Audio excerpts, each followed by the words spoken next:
Assalamualaikum warahmatullahi wabarakatuh. Perkenalkan, nama saya Depa Oktarina, NIM 2323290029, Tadris Bahasa Indonesia kelas 2B. Pada kesempatan kali ini saya akan membahas soal UTS. Soal yang pertama, jelaskan perbedaan pertumbuhan, perkembangan, latihan, dan belajar. Menurut saya, pertumbuhan adalah proses perubahan pada fisik seseorang. Contohnya, yang tadinya dia pendek bisa menjadi tinggi. Itu adalah disebabkan karena proses bertumbuh dengan tinggi itu terjadi karena perubahan pertumbuhan fisik. Sedangkan perkembangan adalah proses perubahan pada karakter seseorang, misalnya baik, rendah hati, dan lainnya. Belajar, menurut saya, belajar adalah memahami bagaimana seseorang mampu mendeskripsikan, memahami, mengamati. Sedangkan latihan adalah bagaimana seseorang mampu melatih dan mengasah kemampuannya untuk lebih baik. Soal yang kedua, jelaskan prinsip-prinsip perkembangan. Prinsip-prinsip perkembangan ini ada 5. Yang pertama, perkembangan merupakan proses yang tidak pernah berhenti. Yang kedua, semua aspek perkembangan saling mempengaruhi. Yang ketiga, perkembangan mengikuti pola atau arah tertentu.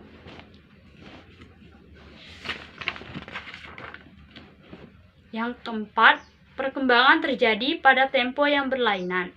Yang kelima, setiap individu normal akan mengalami tahapan atau fase perkembangan. Soal yang ketiga, jelaskan perspektif psikologi dalam perkembangan. Yang pertama adalah behaviorisme, perilaku manusia. Contohnya, guru memberikan tugas kepada siswa, tidak membanding-bandingkan siswa satu dengan yang lainnya. Kognitif adalah proses berpikir, siswa yang aktif di sekolah maupun di organisasi. Yang kedua, mendengarkan pendapat orang lain. Humanisme adalah memanusiakan manusia. Yang contohnya adalah mengikuti kegiatan perlombaan baik akademik. Selanjutnya ada kognitif. Kognitif ini adalah proses berpikir. Contohnya siswa yang aktif di sekolah maupun di organisasi, mendengarkan pendapat orang lain. Selanjutnya ada yang namanya humanisme. Humanisme ini adalah memanusiakan manusia. Contohnya mengikuti kegiatan perlombaan akademik atau non-akademik, baik tingkat provinsi maupun tingkat kabupaten. Yang kedua, memberikan pelayanan fasilitas dengan baik. Soal yang keempat adalah jelaskan tugas perkembangan di masa remaja. Di masa remaja, kita sudah mampu memahami mana yang baik, mana yang tidak.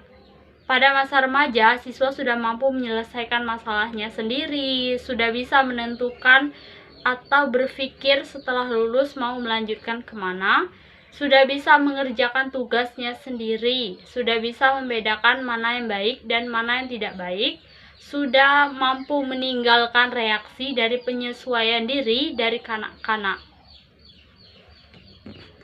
Selanjutnya, soal yang kelima, contoh kasus di sekolah, contohnya tawuran. Solusinya adalah memanggil siswa yang terlibat tawuran dengan siswa lain. Kemudian memanggil orang tua para siswa yang terlibat tawuran dan memberikan nasihat kepada siswa yang terlibat tawuran untuk tidak mengulangi tawuran lagi. Jika sampai terjadi tawuran lagi, maka pihak sekolah akan mengembalikan siswa yang bersangkutan tersebut kepada orang tua. Demikianlah pembahasan soal UTS. Saya akhiri, wabillahi taufiq wal hidayah. Wassalamualaikum warahmatullahi wabarakatuh.